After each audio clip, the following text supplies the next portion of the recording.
Hi folks, I'm going to make a video in two parts, and the first part will be called Why I Am Not a Christian, and the second part, Why I Am Not an Atheist. So this could be interesting. I've talked a lot about the first one before, so if you're familiar with my channel, there's plenty of stuff in there that gives an anti-Christian perspective on life. Not so much about why I'm not an atheist. In fact, I'm sometimes called an atheist by Christians, and it's quite inaccurate actually. So anyway, this is inspired by the title of Bertrand Russell's famous essay, Why I Am Not a Christian. But I won't be reiterating his perspective. I can't even really remember exactly what it was he said. It's been some time since I've read that essay. But I'll give you my own particular perspective, my own strongest critique against Christianity. So when someone asks me, why are you not a Christian? You can actually bounce that straight back on them if you want and say, is there a reason why I should be a Christian? Sometimes I do that, and various conversations can ensue because you're basically throwing the ball back onto them, and they can then steer the conversation down any number of avenues. But I tend to prefer to answer that question by making the statement, the claims of Christianity do not reflect reality. And I think that is the case against Christianity in a nutshell. Now, in what sense don't they reflect reality?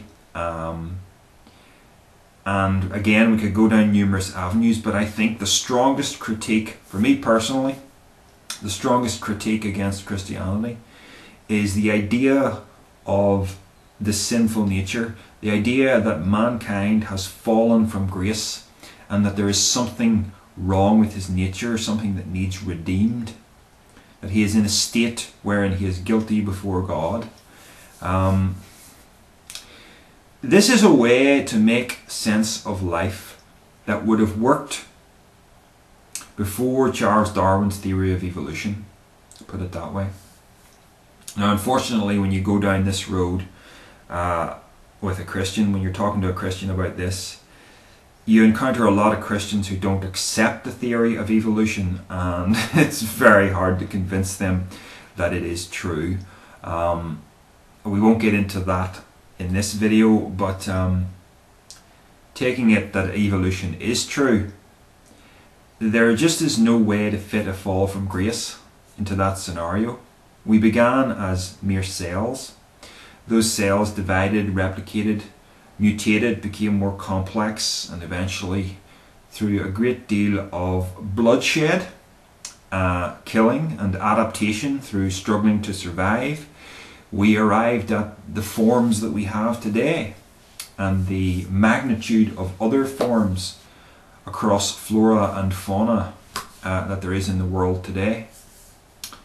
So where did the fall from grace happen? There's nowhere for it to have happened.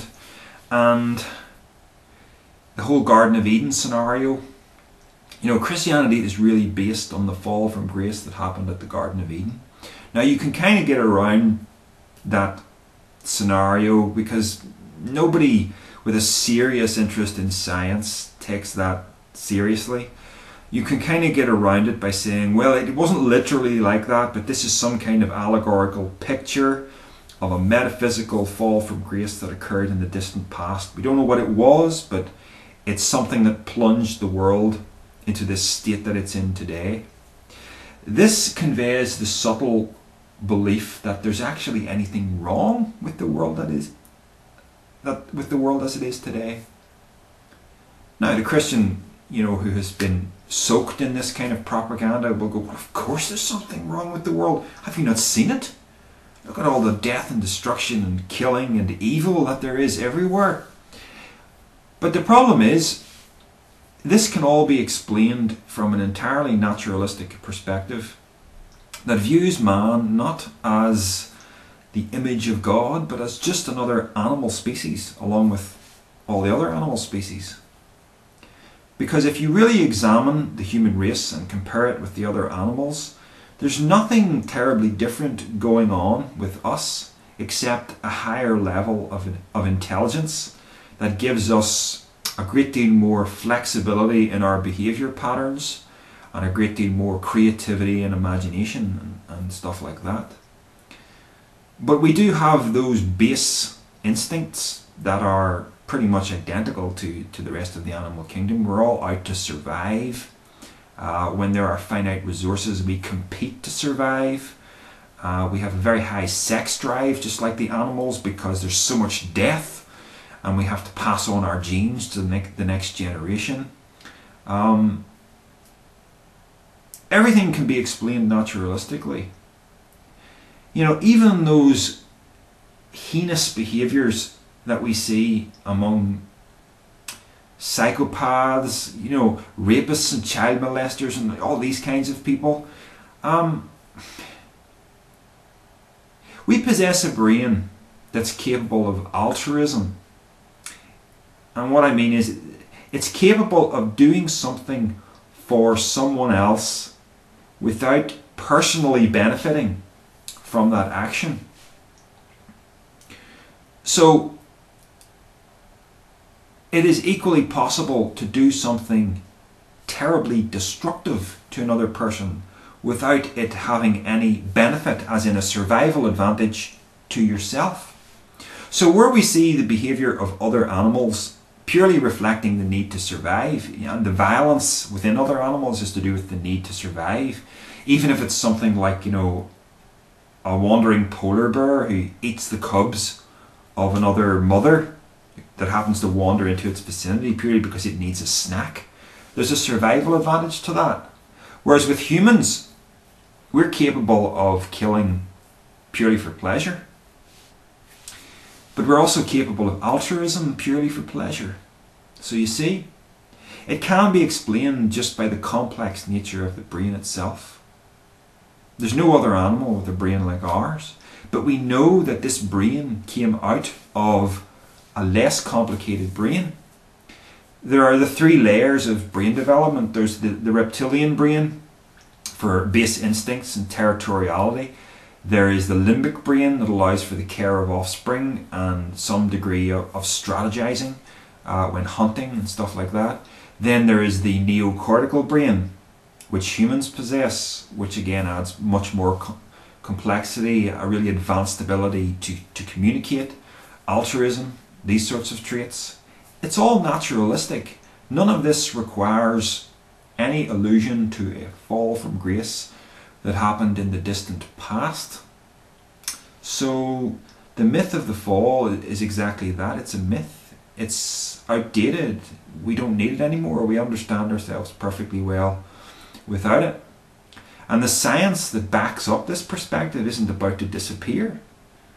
So we see that what is conveyed in the Christian scriptures is faulty. It doesn't apply anymore.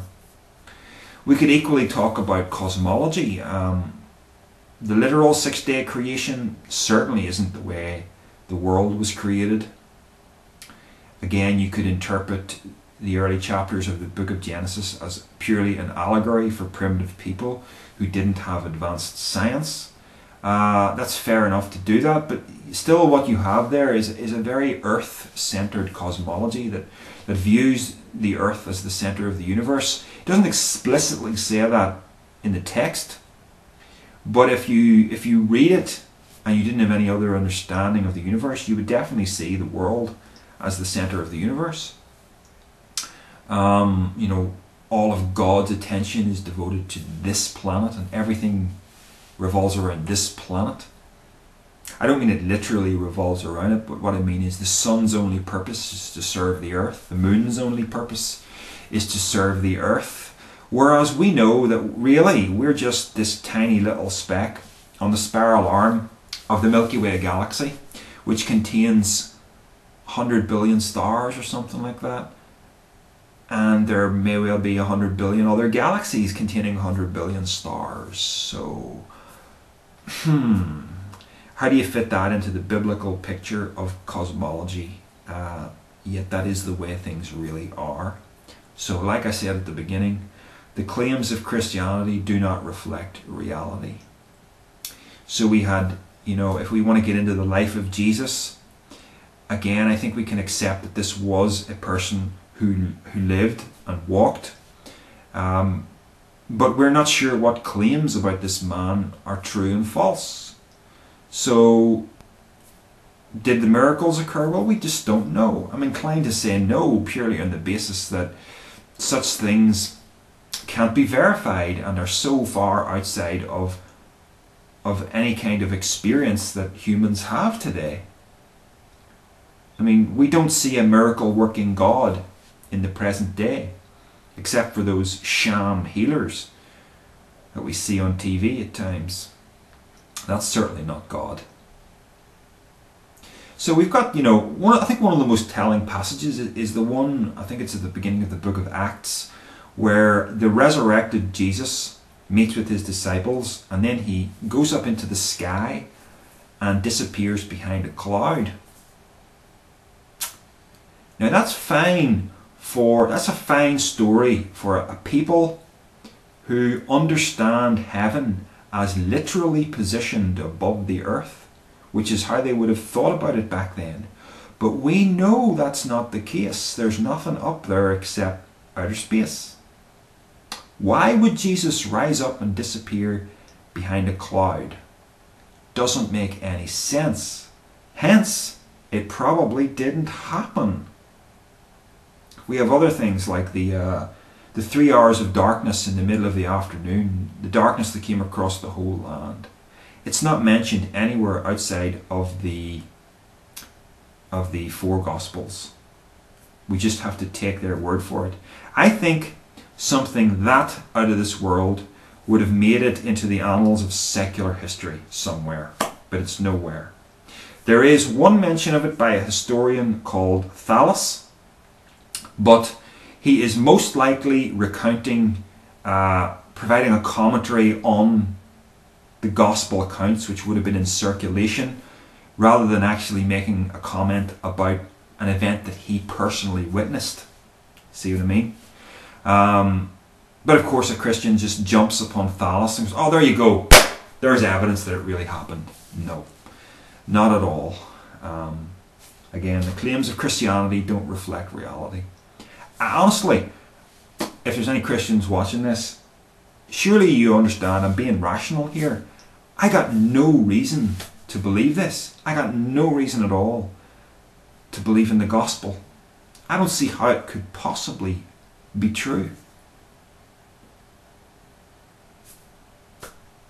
And that's that. So, part 2 coming next. Why I am not an atheist.